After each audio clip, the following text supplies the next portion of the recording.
자, 예수님께서는 우리가 이제 성경을 복음서를 가만히 읽어보면 알겠지만은 예수님은 자기 자신에 대한 증거 자체를 누군가에게 맡긴 것이 아니라 자신이 증거합니다. 물론 딱 한 번 예외가 있어요. 세례 요한. 세례 요한은 예수님이 오시기 전에 요한이 예수님에 대해서 증언했어요. 그러니까 그거 빼고는 사실 전반적으로 예수님의 공생의 활동을 보면 알지만 자기가 결국 자기에 대해서 증언한 겁니다. 그러다 보니까 지금 그래서 이제 바리새인들이 이런 말을 하는 거예요. 쉽게 얘기하면은 당신 자신이 증거하고 있지는 않느냐? 응? 그러니까 어떻게 믿을 수 있겠느냐? 그러니까 쉽게 얘기하면 좀 더 용어를 정확하게 쓰자면 객관적이지 못하다. 그러니까 주관적으로 사람은 항상 어때 본능이 자기가 자기 자신에 대해서 좋게 얘기하는 본능이 있어요. 여러분 우리가 다 그렇잖아요. 나는 원래 나쁜 놈이고 나는 원래 욕도 잘하고 나는 아주 게으르고 지저분하고 그렇게 자기 자신을 소개한 사람은 없어요. 어떻게든 최대한. 사기꾼의 특징이 뭡니까? 사기꾼의 특징은 원래 없는 모습을 가장 좋게 꾸미는 게 사기꾼의 특징이에요. 그러니까 너무 자기 자신을 지나치게 과장되게 확대해서 좋게 막 뭔가 모르게 이런 거는 우리가 좀 믿을 수가 없어요. 그러니까 이제 이 바리새인들이 볼 때 예수님이 말씀이 틀린 것도 아니고 사실 예수님 말씀이 듣기 좋은 말이고 뭔가 자기들의 가르침하고는 확실히 차이가 나는 괜찮은 것 같긴 한데 그러나 그거를 누군가가 증언해 주면은 더 확실히 알 수 있겠지만 예수님이 자기 자신에 대해서 증언하는 거니까 왠지 신뢰가 안 간다. 이 얘기를 한 거예요, 사실은. 근데 우리가 여기서 알아야 될 게 뭡니까? 예수님은 자기 자신에 대해서 증거할 수 있는 가장 완전한 분이에요. 사실 엄밀히 얘기하면 예수님에 대해서 예수님 자신만큼 정확하게 증언할 수 있는 사람이 누가 있습니까? 없어요. 단 한 사람도 없습니다. 그러니까 예수님이야말로 하나님의 아들이시고 그분은 신성한 존재예요. 그러니까 그 신성한 존재가 자기 자신에 대해서 증거해야 가장 정확하지. 그렇지 않은 불완전한 피조물이 예수님에 대해서 증거해봐야 어때요? 불완전하거든요. 그러니까 사실 바리새인들은 여전히 뭡니까? 예수님에 대해서 자기들하고 똑같은 수준의 사람인 줄 알고 있는 거예요. 조금 더 똑똑한 랍비, 좀 더 총명하고 지혜롭고 좀 천재적인 면이 있는 그 정도로 바라본 거지 예수님을 하나님의 아들로 보지는 않은 거예요. 여러분 우리는 많은 교회를 다니는 사람들이 나는 예수님에 대해서 이렇게 생각하고 좀 두려워요.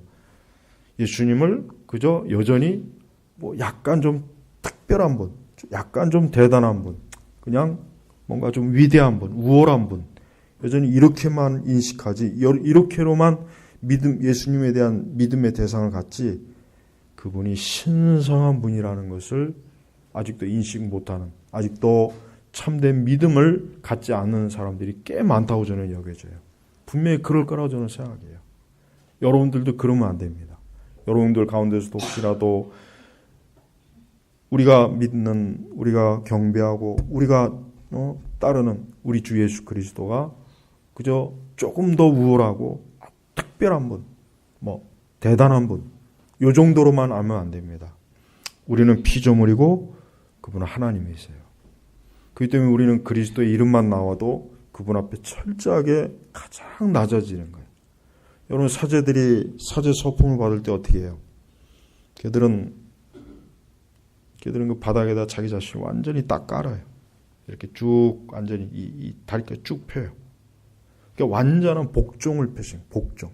자기 자신을 철저하게 복종하겠습니다. 이거 무릎을 꿇는 것도 아니고 그냥 완전히 배를 깔고 쭉 엎드려요. 그 사제 서품의 그 과정이 나오는 거예요.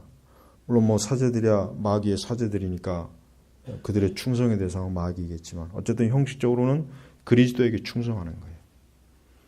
여러분 우리는 그리스도에 대해서 감히 예수님에 대해서 이렇다 저렇다 얘기하는 것도 사실은 굉장히 불경스러운 겁니다. 인간의 감히 피조물이 예수님에 대해서 이러니 저러니 말하는 것 자체가 사실은 굉장히 건방지고 우리 인간이 자기 주제를 파악을 못하는 거예요.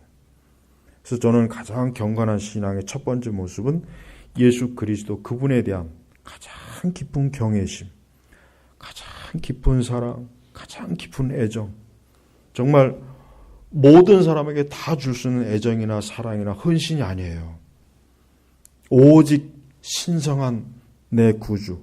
그래서 마리아가 그분을 영접할 때 얼마나 조심스럽게 자기가 가진 향유옥합을 깨뜨려서 그분에게 바쳤잖아요. 그건 마리아가 모든 사람에게 할 수 있는 게 아니에요. 하질 않아요. 오직 예수님이기 때문에, 하나님의 아들이시기 때문에 한 거예요. 저는 지금 오늘 우리 시대 기독교를 보면은 전혀 그리스도에 대한 신성을 모르는 기독교라고 생각이 들어요. 과연 얼마나 많은 교회를 다니는 사람들이 예배를 드리고 찬송을 드리고 예배를 이렇게 하지만 정작 참으로 그리스도가 얼마나 경외할 분인지. 여러분 변화산상에서 그 예수님이 변화할 때 그 앞에 있는 제자들은 깜짝 놀랐어요.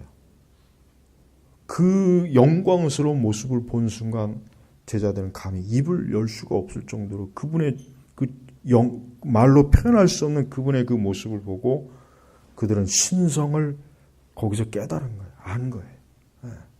바로 우리도 그래야 돼요. 저는 이게 너무 중요하다고 생각해요. 여러분 왜 그렇습니까? 저는 교회를 다니는 분들을 이렇게 볼 때마다 아직도 신성한 건지 뭔지를 모르는구나. 아직도 하나님의 이름을 너무 가볍게 부르고 그리스도와 장난을 치고 성령님을 마치 그저 그저 귀신과 그저 가벼운 유령과 함께 친교하는 식으로. 이건 정말 가장 큰 신성모독이에요. 참된 성도는 주의 이름만 불러도 벌써 그 마음에서부터 경외함이 우러러 나오는 거예요. 그 깊은 사랑과 애정이 그분에게 다 쏟아지는 거예요. 여러분 우리가 데이비드 브레이드나 헨리 마틴이나 이런 사람들의 증기문을 읽어보면 알 수 있는 게 뭡니까? 위대한 우리의 신앙에서 그분들이 바로 그런 거예요. 그분들의 가장 뛰어난 신앙에 우리가 본받아야 될 게 뭐냐면 하나님의 이름, 그리스도, 우리 성령, 이 영광스러운 신성한 존재 앞에서 그냥 복종하는 거예요. 뭘 따지거나 뭘 캐묻거나 하는 것도 없어요. 그냥 그분 앞에서 한순간에 모든 것이 멈춰지고 그저 그 신성한 존재 앞에서 오직 온 나의 모든 사랑을 그분에게 다 쏟아붓는 마음, 이걸 본받아야 돼요. 전 이게 가장 아쉬워요. 저 자신한테도. 우리가 아무리 그들을 흉내낼 수 있어도 그건 흉내를 못 내요. 그들의 책을 읽고 그들의 모든 걸 사역을 흉내를 혹 낼 수 있지만 그 마음은 흉내를 못 내요. 이건 억지로 되는 게 아니잖아요. 그렇죠? 그러니까 여러분도 제발 주님의 그 이름, 주님의 그 영광스러움, 그분 앞에서 그분이 어떤 분인가를 알아야 돼요. 신성한 분이에요. 신이에요. 하나님이시에요. 그러니까 바리새인들은 감히 그분 앞에서 얼마나 이들이 버릇이 없어요. 얼마나 이들이 한심합니까? 감히 하나님 앞에서 당신은 당신 자신에 대해서 증거하기 때문에 우리 믿을 수 없다. 이게 할 말이에요. 이게 감히 바리새인들이 누굽니까? 하나님을 연구하는 사람이잖아요. 그런 사람들이 감히 어떻게 그런 말을 해요. 이방인이라면 혹 그럴 수 있겠지만 선민에다 하나님의 백성들을 가르치는 교사들이 감히 그분 앞에서, 그러니까 여러분 하나님에 대해서 많은 말을 하는 것 자체가 사실은 아직 하나님을 모르는 거예요. 그냥 하나님에 대한 깊은 경외심, 그냥 그분을 바라보는 것 자체, 그분의 그 신적인 걸 느끼는 것 자체가 그냥 더 이상 어떤 우리 마음 심령 속에 더 이상 말이 필요 없을 정도로 온 경외감을 그분 앞에 쏟아놓는 것. 이걸 배워야 돼요. 이게 없으면 안 됩니다. 이게 없으면 그건 기독교가 아니에요, 사실. 모든 게 다 갇혀 있어도 그건 기독교라고 할 수 없는 거예요. 그러니까 여러분, 왜 우리 시대에 이런 기독교가 왜 이렇게 천박하고 왜 이렇게 오락을 좋아하고 왜 이렇게 교회 안에 많은 악한 일들이 많으냐? 신성한 존재를 모시면서도 그 신성을 못 누리는 거예요. 못 느끼는 거예요. 그걸 모르는 거예요. 그러니까 이렇게 천박하고 무식하고 그냥 삼류예요. 삼류 기독교가 되는 거예요. 정말 하나님에 대해서 안다면 입을 다물 수밖에 없어요. 천사도 자기 온 날개로 자기 존재를 가렸잖아요. 그분 앞에서. 그게 원래의 모습이에요. 그게 원래 신성을 대하는 태도예요. 그러니까 여러분 절대 모든 면에서 하나님에 대한 그 영광스러움과 그분의 신성함을 더 많이 알 수 있게 달라고 기도해요. 제발 그게 중요해요.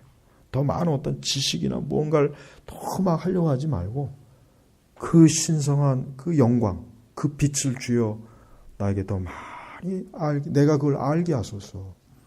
그게 정말 중요한 겁니다. 우리 교사 청년들이 그러면은 그것 자체야말로 여러분들은 진짜 그것 자체로 여러분 자체가 위대한 사람이 되는 거예요. 그것 자체로 정말 대단한 사람이 되는 거예요.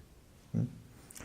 우리 교사 청년들은 신성하신 그분을 정말 그분의 신성을 심령으로 느끼고 체험하고 그게 꼭 있어야 됩니다.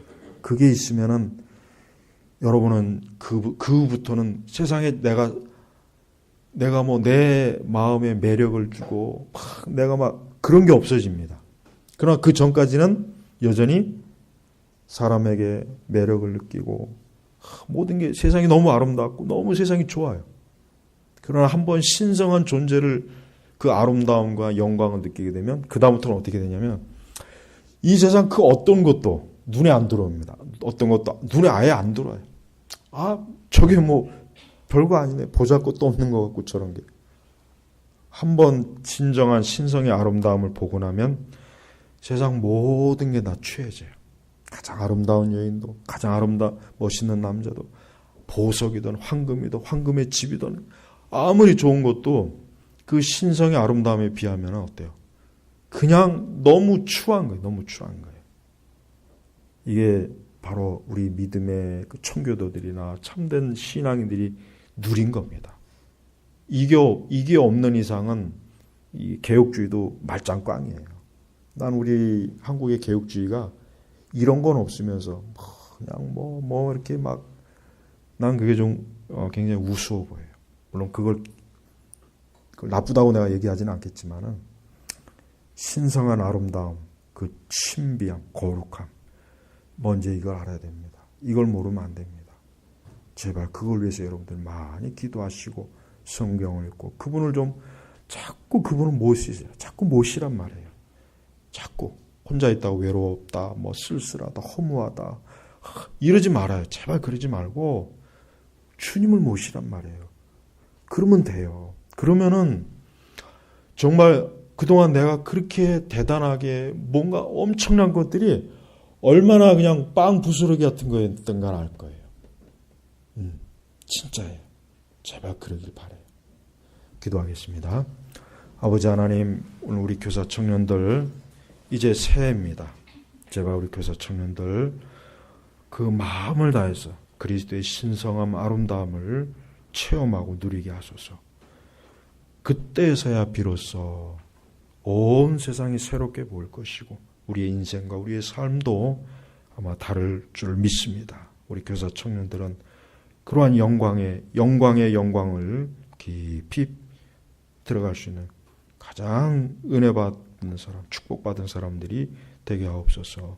예수님의 이름으로 기도 올렸습니다. 아멘.